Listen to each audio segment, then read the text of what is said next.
Boa noite a todos. Boa noite para mim, boa tarde, bom dia para vocês. Espero que estejam bem.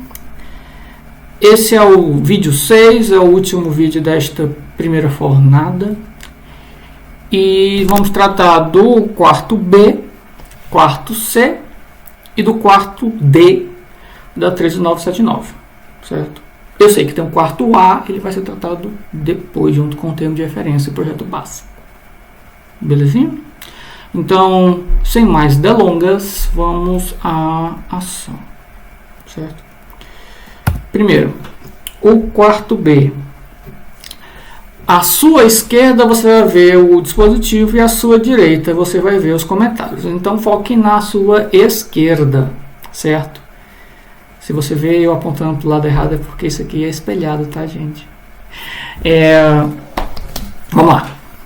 Artigo 4b.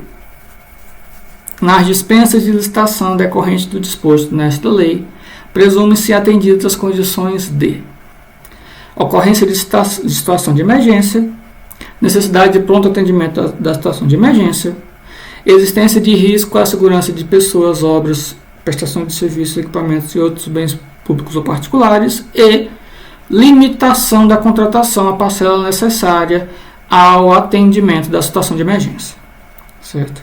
Esse quarto B, ele é bem inusitado, porque uma primeira leitura faz parecer que ele diz uma coisa, mas na verdade ele diz o extremo oposto. Eu vou tentar explicar. Ele só faz muito sentido se você for dar uma lida direito no 26. Porque o 26, ele estabelece um contraponto, porque ele vai exigir que você, quando faz uma dispensa de licitação no 8666, que você comprove a necessidade de atendimento, que houve uma emergência, todo esse tipo de coisa. Então, o que o 4B está dizendo é que, olha, ao contrário daquele regime lá da 8666, a nossa calamidade é tão especial, a gente falou sobre isso antes, que aqui você não precisa dizer que a situação de emergência ocorreu, que precisa ser atendida, que tem risco para as pessoas, ou justificar especificamente que a parcela necessária é só aquela que atende à situação de emergência. Certo? Isso aqui já é presumido, você só precisa atender os requisitos remanescentes, que a gente vai ver no lado direito.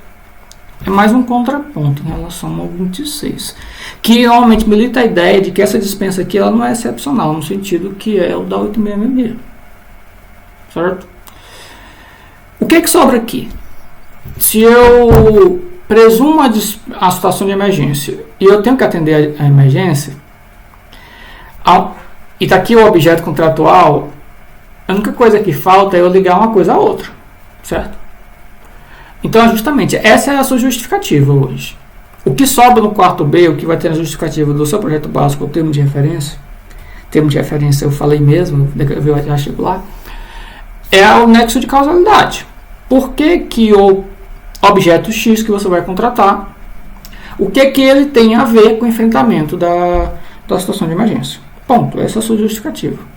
Você não precisa dizer, não, porque em 2019 houve o primeiro registro na província de Wuhan, não precisa, certo? A lei nesse ponto, você pode até considerar que ela foi zelosa, no sentido de que foi redundante, porque essas questões aqui são fatos notórios. Mas para não correr o risco de eventualmente ter uma interpretação ulterior dizendo que deveria ser comprovada a excepcionalidade da situação, foi colocado isso aqui. Mas isso aqui são todos fatos notórios, certo? O único que não é tão fato notório é o inciso 4. Mas o resto é fato notório, basicamente. Certo? Então, primeiro ponto é, qual a sua justificativa? É a comprovação do nexo de causalidade. O objeto X vai enfrentar a emergência da forma Y. Justificativa simples, toca o barco. Certo? Em relação aos quantitativos, nesse é o principal ponto que eu falei, que parece que regula uma coisa e regula o extremo oposto. Quando ele fala que limitação da contratação à parcela necessária ao atendimento da situação de emergência, algumas pessoas leram como uma restrição. No sentido de que não, a lei está dizendo que eu só posso contratar a parcela necessária ao atendimento da situação de emergência. Então, que o meu planejamento da contratação tem que ser mais rígido para que o quantitativo seja mais exato nesse sentido. E eu já vi algumas contratações sendo feitas assim, com essa justificativa. Só que é justamente o oposto. Porque a lei já presume que essa adequação ocorre. Certo? O que a lei está dizendo é, olha só, seu administrador, você não precisa ficar fazendo tudo exatozinho. Não quer dizer que tem que fazer de qualquer jeito, tá? A gente já fala lá. Mas você não precisa fazer exatozinho de acordo com a hipótese de dispensa, lá, só aquilo que atende a calamidade, porque a lei, eu já estou pensando. Se você fizer 50 vai ser adequado, se você fizer 1000 vai ser adequado. Então, ó, faz seus cálculos aí, usa a metodologia que der, crava o número e vai nessa. A ideia é que a contratação saia. Porque a lei já vai subsidiar o gestor com a presunção de que aquele número é adequado em relação à adequação à situação de emergência. A ideia é que o gestor se preocupe com outras coisas do que buscar exatidão em uma situação em que não há exatidão de nada, certo? Nada que é exato. Não tem como eu exigir que tenha uma adequação exata entre a contratação e a parcela necessária ao atendimento. Ninguém aqui é mãe de Ná, ninguém aqui prevê quanto vai ser preciso de respiradores, de leitos, de álcool gel, de... Não são questões previsíveis. Certo?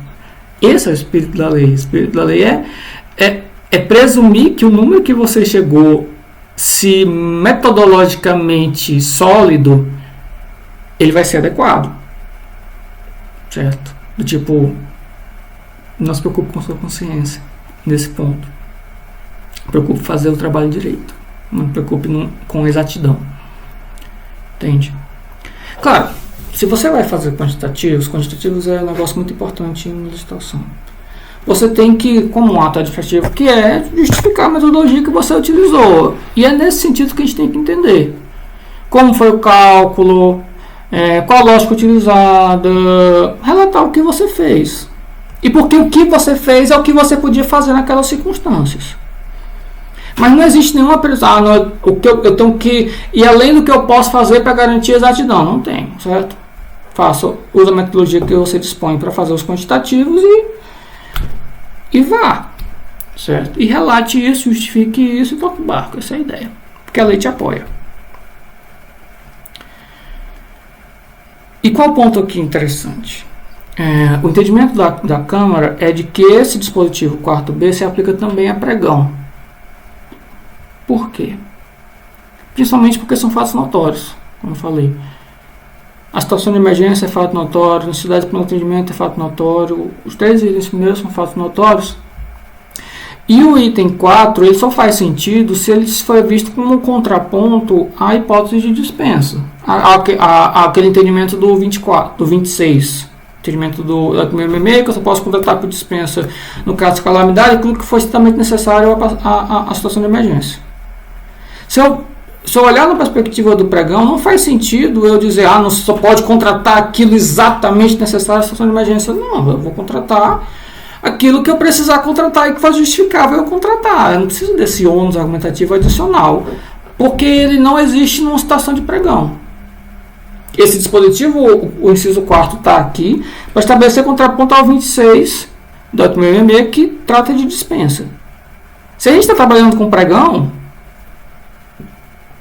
não tem por que me preocupar com isso, entende? E os outros 3 são fatos notórios, então a ideia não tem razão de eu não aplicar esse dispositivo de forma analógica. Essa é a ideia. Porque a situação é a mesma, a situação fática é a mesma. Não posso dizer, não, o mundo para pregão é diferente do mundo para dispensa. Não é. Né? A emergência é a mesma, a calamidade é a mesma, a pandemia é a mesma. Entende? Então, 4B, apesar de dizer dispensa, diz dispensa porque quer estabelecer um contraponto ao 26. Mas as presunções aqui se aplicam à dispensa e a pregão. Certo? E o segundo dispositivo, esse aqui é rapidérrimo. Quarto C e o quarto D falam de estudos preliminares e gerenciamento de riscos. Esses são estudos preliminares de gerenciamento de riscos previstos na IN 5 de 2017 para serviços, certo? Pode ser aplicado também, na verdade, eu não coloquei no slide, mas estou falando agora, a IN1 da SGD, Governo Digital, para serviços de TIC, Tecnologia da Informação e Comunicação, contratações de TIC, certo? E a ideia aqui se eu estou contratando um serviço ou bem comum, eu não preciso fazer nem estudos preliminares, certo?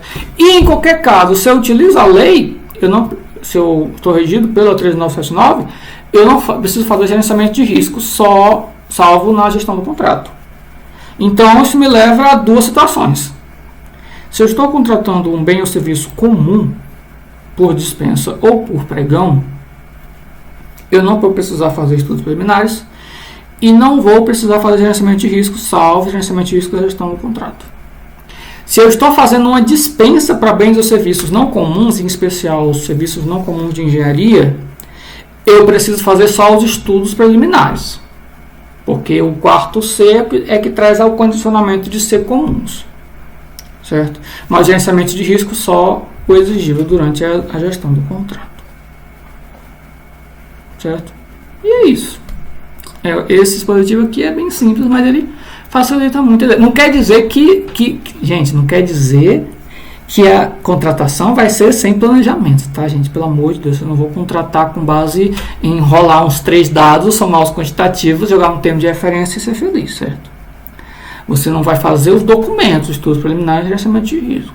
Você vai planejar dentro do termo de referência. A ideia é que seja mais expedito, mas há algum planejamento, por favor. Ok? Bem, certinho. Bom estar com vocês e até os próximos vídeos.